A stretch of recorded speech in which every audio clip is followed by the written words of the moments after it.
This is your reminder to grow a pair. I don't think it's good enough just to be in physically good shape, to be healthy and stuff. You also have to be mentally strong. And of course, being mentally strong helps you be physically strong. But, today, I was walking around, no shirt on, getting nice sunshine. I know that it's going to get colder here in Belarus, so I should try to get some sunshine while I can. And tonight I was walking around with this t-shirt on, and one guy is like, I notice he's looking at me. And as he walks past me, I actually don't know the word he said, and I said it to my wife, and she doesn't know kalenosti. Kalen is knees. I don't know, maybe it's like some sort of strength word. I don't know, but the guy said that he envies my kalenosti. And I've had lots of people say to me, like, oh, you're not cold? And then I'm like, no, it's warm. And they're like, whoa, I envy how warm you are. But it's because most people are pussies. They feel a tiny little bit of some cold air and, oh, I better put a jacket on. They feel a tiny little bit of hunger and they go, oh, I better eat something. They feel a tiny little bit of something slightly uncomfortable and they think like, oh, I gotta do something about it. No, grow a pair, get some thick skin, and accept that it's okay to be a little cold sometimes, to be a little hot sometimes. I gotta admit, I don't like being too hot, but still, you gotta just deal with it. It's stupid to always be obsessed with being perfectly comfortable. It makes you weak. I feel a slight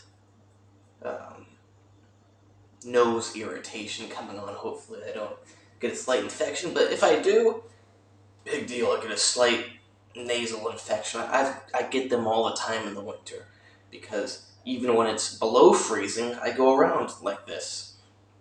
And today it was, at least tonight, it was 6 degrees Celsius, 43 degrees Fahrenheit. It's plenty.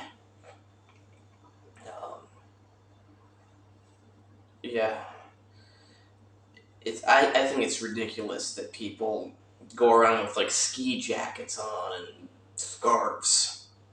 That's weakness. Yeah, it's okay to be comfortable, but if you get in the mindset that you have to wear that stuff or else you're cold, you're not cold. Shut the fuck up, deal with it. You're not cold. Really, you are not cold. You feel a little bit of coldness on your skin.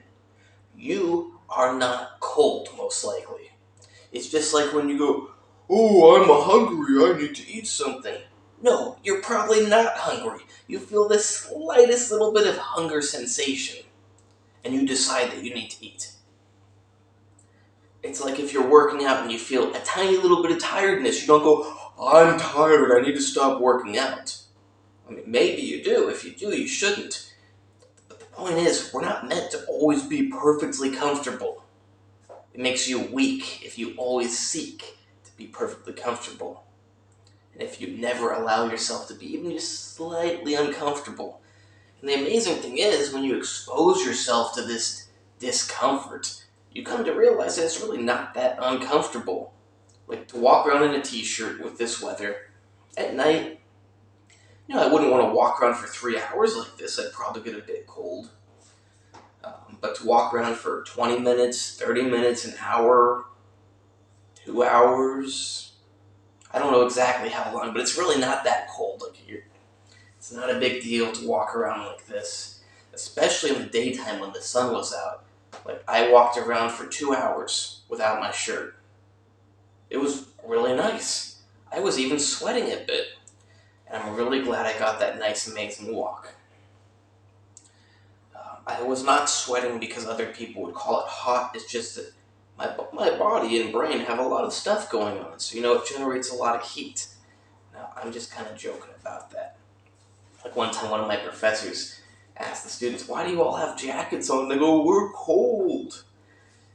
Some reason my classmates are always really cold.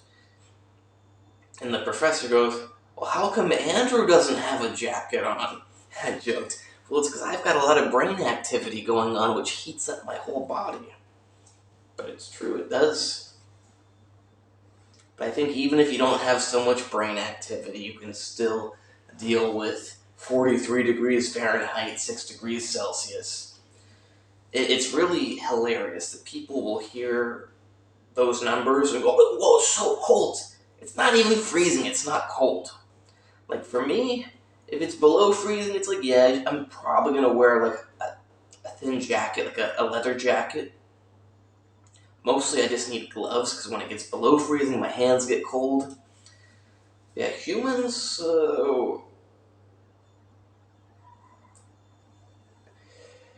are not so fragile like people think they are nowadays. It's actually pretty hard to kill a person. Now, of course, you like cut their head off, that's going to work pretty well, but the point is, our bodies are very robust. And it's just insanity to become so weak that you can't even go for a walk without putting a big old jacket on, that you can't go a couple hours without eating. So I hope this encourages you to realize that you can go walk around in the cold. You can go in cold water. You can go walk around in the heat. You can go a day or two or three or four without eating. And it was amazing is after you go a day without eating, you're like, oh, that's it. I'm not even hungry. Or you go 2 days, I don't know. Because it takes a while before you realize, like, I'm actually not hungry. I mean, yeah, the last time I went like almost 3 days without eating it, I was like, I'm not hungry, but I can't work out much if I don't eat because it's just going to break down my body and I can't recover. So I'm going to start eating again. That's the only reason I don't fast very often. Because I like to work out, and your body can't repair itself if you don't eat. If I was not into working out, I would probably fast all the time. Not all the time, because you need to eat some days. Yeah, it's really not hard. And you realize that you're just conditioned to think you need to eat all the time. You're conditioned to think you need to wear a jacket. You're conditioned to think that you're cold at night. Like, I sleep with my windows open all through the winter. Sometimes I'll stop doing it if I keep getting repeated sinus infections. And it's just because of this particular air here. It's really dry in the winter, so it dries out your sinuses, so they get cracks in the walls, and that allows stuff to go through and infect them. But I've never had this issue back in California, even if I'm in the mountains where it's the same temperature, snow and everything. Just something about Belarus. Um, yeah, like sleeping with the windows open, you might end up with a sinus infection. And I thought my wife was crazy because she used to tell me, like, oh, we can't sleep with the windows open, we'll get sick. I'm like, we're not going to get sick. But it is different here, and you can actually get a little sinus infection because the air is so dry. The irony is that in the summer, it's way more humid than California. So I'm like drenched in sweat here in the summer. But then in the winter, it gets really dry, and yeah, be strong.